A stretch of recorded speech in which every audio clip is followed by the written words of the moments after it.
আমরা মধ্যাহ্ন বিরতির আগেই মোটামুটি দুইটা বিষয়ে জাতীয় ঐক্যমত্য পোষণ হয়েছে, সেই বিষয় দুটো আগে বলি।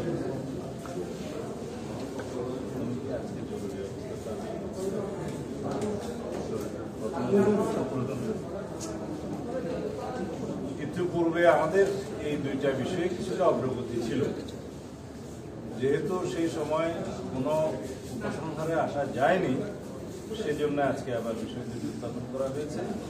সেজন্য আলোচনাও খুব বেশি করতে হয়নি। জরুরি অবস্থা ঘোষণা সংক্রান্ত সংবিধানের আর্টিকেল 141 ও সংশোধনের ব্যাপারে সব রাজনৈতিক দল একমত, এবং এটা আগের ঐক্যমত্য ঘোষণা। দ্বিতীয়, যে জরুরি অবস্থা ঘোষণা যেন রাজনৈতিক হাতিয়ার হিসাবে ব্যবহৃত না হয়, সে ব্যাপারেও ঐক্যমত্য হয়েছে। কিন্তু এর প্রেক্ষিতে কি কি পরিবর্তন সংবিধানে আনতে হবে সেই বিষয়গুলোতে আগে বিস্তারিত আলোচনা হয়েছিল, কিন্তু আসা যায়নি। আজকে যেটা ঘোষণা আসা গেছে তার মধ্যে আর্টিকেল 141 ক-তে কি কি বিষয়ে জরুরি অবস্থা ঘোষণা করা যায়, তার মধ্যে যুদ্ধ, বহিরাক্রমণ, এরপরে একটা আভ্যন্তরীণ গোলযোগ বলা আছে। এই আভ্যন্তরীণ গোলযোগ যেহেতু একটা ব্যাপক টার্ম, এটা অপব্যবহার হওয়ার বা করার একটা সুযোগ ছিল, সেই জন্য এইটা বিলুপ্ত করে তদেস্থলে কি সংযুক্ত করা যায় সেই বিষয়টা নিয়ে তখনও বিস্তারিত আলোচনা হয়েছে। আজকে হয়ে একটা সিদ্ধান্ত আসে যে এই শব্দ দুটির পরিবর্তে যদি এখানে রাষ্ট্রীয় স্বাধীনতা, সার্বভৌমত্ব এবং অখণ্ডতার প্রতি হুমকি, রাষ্ট্রীয় অখণ্ডতার প্রতি হুমকি বা মহামারী বা প্রাকৃতিক দুর্যোগ, এই শব্দগুলো প্রতিস্থাপনের জন্য আমারও প্রস্তাব ছিল, হাউসের অনেকের প্রস্তাব ছিল। তো এখানে আরো একটা শব্দ ছিল, সেটা আজকে আর আলোচনায় আসলো, কনস্টিটিউশনাল ক্রাইসিস যদি হয়। এটাও এগেইন এমন একটা বড় টার্ম যে সেটাকে বিভিন্নভাবে ইন্টারপ্রিট করা যেত, সেই জন্য আমরা যাই। এই শব্দগুলো প্রতিস্থাপিত হবে আভ্যন্তরীণ গোলযোগ শব্দ দুটি যাক, এই বিষয়ে ঐক্যমত্য হয়েছে। দ্বিতীয় হলো যে জরুরি অবস্থা ঘোষণার সময় রাষ্ট্রপতির ক্ষমতা, তবে প্রধানমন্ত্রীর প্রতি স্বাক্ষরের বিধান আছে। এই ক্ষেত্রে শুধুমাত্র প্রধানমন্ত্রীর প্রতি স্বাক্ষরের বিধান না রেখে কমিশনের প্রস্তাব ছিল মন্ত্রিসভার অনুমোদন। সেই বিষয়ে আমরা ওই দিনই একমত পোষণ করেছিলাম। আজকে এই বিষয়ে সর্বসম্মত ঐক্যমত হয়েছে। তবে এখানে একটু এডিশন এসছে অনেকের প্রস্তাবের মধ্যে দিয়ে, যাতে জরুরি অবস্থা ঘোষণা সংক্রান্ত মন্ত্রিসভা বৈঠকে বিরোধী দলীয় নেতা অথবা তার অনুপস্থিতিতে বিরোধী দলীয় উপনেতা যেন অংশগ্রহণ করে, তাকে আহ্বান জানানো হয়, সেটা সংযুক্ত করা হয়েছে।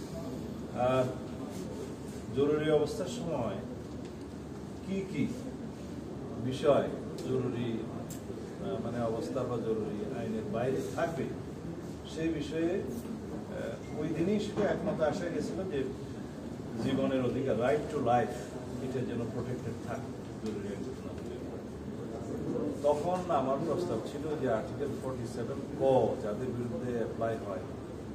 অনেকে বলেছে যে আমি যেভাবে মানে সাংবিধানিক কথাগুলো বলি, যেটা নাকি মানে সাধারণ পর্যায়ে যে একটু ইন্টারপ্রিটেশনের অসুবিধা হয়, সেই জন্য আমি আজকে একটু খোলাসা করে বলি। আর্টিকেল 47 কটা হচ্ছে যুদ্ধ অপরাধ, মানবতা বিরোধী অপরাধ, গণহত্যা ইত্যাদির জন্য যাদের বিরুদ্ধে অভিযোগ গঠন করা হয়েছে, বিচার হয়, তারা মৌলিক মানবিক মানে ফান্ডামেন্টাল রাইটসের কিছু কিছু বিষয় তাদের জন্য অ্যাপ্লিকেবল হয় না। তার মধ্যে আর্টিকেল 31, 35 যা আছে সেটা অ্যাপ্লিকেবল হয় না। এখন সেই আর্টিকেল 31, 35 বলতে গেলে অনেক লম্বা হবে, সেটা অনেকটা আপনার দণ্ডের ক্ষেত্রে আর অনেকটা হচ্ছে বিচার প্রাপ্তির ক্ষেত্রে কিছু বিধান আছে, এগুলো আলাদা দেখে। তো সেগুলো যেহেতু অ্যাপ্লিকেবল হয় না, জরুরি আইন চলাকালীন সময়ে সেই সমস্ত অভিযুক্তরা যদি জরুরি আইনের সুযোগটা নিয়ে, রাইট টু লাইফের সুযোগটা নিয়ে যদি সেটা সুযোগটা নিতে না পারে, সেই জন্য আমি উপস্থাপন করছিলাম যে এটা রেস্ট্রিক্ট করা দরকার যাদের বিরুদ্ধে 47 অ্যাপ্লিকেবল হবে, মানে যুদ্ধ অপরাধ, মানবতার বিরুদ্ধে অপরাধ এবং গণহত্যার জন্য যারা অভিযুক্ত হবে তাদের। এখানে রাইট টু লাইফ এটা অবশ্যই প্রোটেক্টেড থাকতে হবে, সেটা আমরা সবাই ঐকমত্য পোষণ করেছি। আর একটা বিষয় ঐকমত্য কমিশনের প্রস্তাবে এসছে যে বিচার ও দণ্ড সম্পর্কে বিদ্যমান বিধানের সংবিধানের 35 অনুচ্ছেদে বর্ণিত মৌলিক অধিকার সমূহ যেন খর্ব করা না হয়। এখানে আমি ক্লিয়ারলি বলেছিলাম যে বর্তমান সংবিধানেও আর্টিকেল 36 to 42 মানে অ্যাকসেপ্টিং 41 এগুলো ক্ষেত্রে জরুরি আইন প্রযোজ্য হয় না, জরুরি অবস্থা প্রযোজ্য হয় না। এখানে 41 হচ্ছে ওই ধর্ম পালনের অধিকার, প্রিয়েসিং এর অধিকার ইত্যাদি, এটা কখনো এই জরুরি আইনের আওতায় আসে না, এটা আর্টিকেল 40। একইভাবে 35ও ওখানে উল্লেখ করা নাই। আমার যুক্তি ছিল যে এটা অলরেডি বাইরে আছে, জরুরি আইনের বিধানের বাইরে, সেটা আবার এখানে পুনরুল্লেখ রাখতে দরকার ছিল না। তো সেটা হচ্ছে বিভিন্ন আদালতের ট্রাইব্যুনালে মামলা করার অধিকার জনগণের থাকবে এবং নিজের বিরুদ্ধে নিজে সাহায্য করতে পারবে না, এরকম অধিকার আছে। আরেকটা বিষয় ওই দিন আলাপ এসেছিল, সেটা হচ্ছে কারোর বিরুদ্ধে লাঞ্ছনামূলক নিবর্তনমূলক কোনো আচরণ করা যাবে না। ওই বিধানটা আসলে আর্টিকেল 35 এর সাবসেকশন 5 উল্লেখ আছে, তারপরেও সেদিন সেটা উল্লেখ করেছিল। তা আমরা সেটা দ্বিমত তখন পোষণ করিনি, এই জন্যে যে জনগণ আসলে জানতে চায় যে তার কি কি অধিকার প্রোটেক্টেড থাকবে জরুরি আইন ঘোষণা হলেও, জরুরি অবস্থা ঘোষণা হলেও। সেই জন্য সে সময় আমি খুব একটা এটা নিয়ে আপত্তি তুলে নেই, বিকজ এটা অলরেডি প্রোটেক্টেড আছে, তারপরেও আঠার করতে চাইলে কোনো অসুবিধা ছিল না। কিন্তু আজকে যখন পুরো 35 আর্টিকেলে উল্লেখ করলো, তখন বললাম যে এটা তো অলরেডি জরুরি অবস্থা ঘোষণা করলে আর্টিকেল 35 এর ভিতরে পড়েই না। তারপরেও যেহেতু সবাই বিবেচনা করেন যে তারপরেও উল্লেখ থাকতে হবে, থাকুক, সেই হিসাবে রাখা। এই হচ্ছে জরুরি আইন সম্পর্কে আজকের ঐকমত্য। আর প্রধান বিচারপতি নিয়োগ সংক্রান্ত আপনারা জানেন এর আগেও 1-2 দিন আলোচনা হয়েছে। হাউজে সবাই একমত যে রাষ্ট্রপতির যে সীমাহীন ক্ষমতা প্রধান বিচারপতি নিয়োগের ক্ষেত্রে এখন আছে আর্টিকেল 95-এ, যে বাংলাদেশের যে কোনো নাগরিককে প্রধান বিচারপতি হিসেবে নিয়োগ দেওয়া যায় যদি তার প্রধান বিচারপতি হওয়ার জন্য যে অন্যান্য যোগ্যতা আছে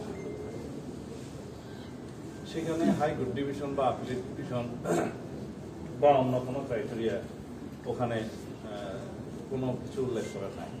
তো সেই জন্য সেটা আমাদেরই প্রস্তাব ছিল যে রাষ্ট্রপতি এখানে চিফ জাস্টিস নিয়োগের ক্ষেত্রে যেহেতু তিনি স্বাধীন সাংবিধানিকভাবে, সেই ক্ষেত্রে চিফ জাস্টিস নিয়োগের ক্ষেত্রে আপিল বিভাগের বিচারপতিদের মধ্য থেকে নিয়োগের জন্য আমরা বাধ্যবাধকতা রাখি। এবং আপিল বিভাগের আমাদের দলীয় অবস্থান ছিল জ্যেষ্ঠতম 3 জনের মধ্য থেকে যেন করা। পরে হাউজে আলোচনার পরে আমরা একটা জায়গায় এসেছিলাম যে সিনিয়র মোস্ট 2 জনের মধ্য থেকে যেন রাষ্ট্রপতি চিফ জাস্টিস নিয়োগ করে। তো সেই ক্ষেত্রে কোনো কোনো দল জানিয়ে বলেছে এবং কমিশনের ব্যবস্থা ছিল যেন সিনিয়র মোস্ট জ্যেষ্ঠতম যিনি হবেন একজন তাকে যেন পাবেন। তো এখানে আমাদের কিছু অবজারভেশন ছিল যে আমাদের অতীত অভিজ্ঞতা বলে যে সিনিয়র মোস্ট যিনি হলেন তিনি অত্যন্ত বিতর্কিত বা দুর্নীতিগ্রস্ত বা এরকম অনেক বিচারপতি আমরা দেখেছি যে দেশে থাকতে পারে না বা অনেক লিটিগেশন হয়েছে, কনভিক্টেড হয়েছে, বিভিন্ন আপত্তি হয়েছে। তো সেই জন্য একটা বিধান ওখানে করা যে আর্টিকেল 96 অনুসারে যাদের বিরুদ্ধে সুপ্রিম জুডিশিয়াল কাউন্সিল বিভিন্ন রকমের অভিযোগ আছে এবং সেটা তদন্তাধীন, তারা বাদ যাবে। এবং সর্বজ্যেষ্ঠ 2 জনের মধ্যে থেকে হলে একটা অপশন থাকবে যে কোনো কারণে যদি 1 নম্বর ব্যক্তি বা সিনিয়র মোস্টের বিরুদ্ধে কোনো রকমের কোনো অবজারভেশন থাকে, এটা ইন প্র্যাকটিস দেখা যায়, তখন যাতে অ্যাটলিস্ট আরেকটা অপশন থাকে। এটা অনেকেই মনে করেছেন যে এটা হয়তো রাজনৈতিকভাবে প্রভাবিত, কিন্তু এখানে যেহেতু রাষ্ট্রপতি নিয়োগের ক্ষেত্রে বা ইলেক্টেড হওয়ার ক্ষেত্রে আমাদের একটা প্রস্তাব আছে যে লোয়ার হাউসে বা আপার হাউস যদি বলেছে আপার হাউস সহ রাষ্ট্রপতি গোপন ভোটের মাধ্যমে স্বাধীনভাবে এমপিরা ভোট দিয়ে রাষ্ট্রপতি নির্বাচন করবেন। তো সেই ক্ষেত্রে তো রাষ্ট্রপতি আগের রাষ্ট্রপতির মতো হবে না, সেই বিবেচনায় আমরা বলেছি যে এটা রাষ্ট্রপতি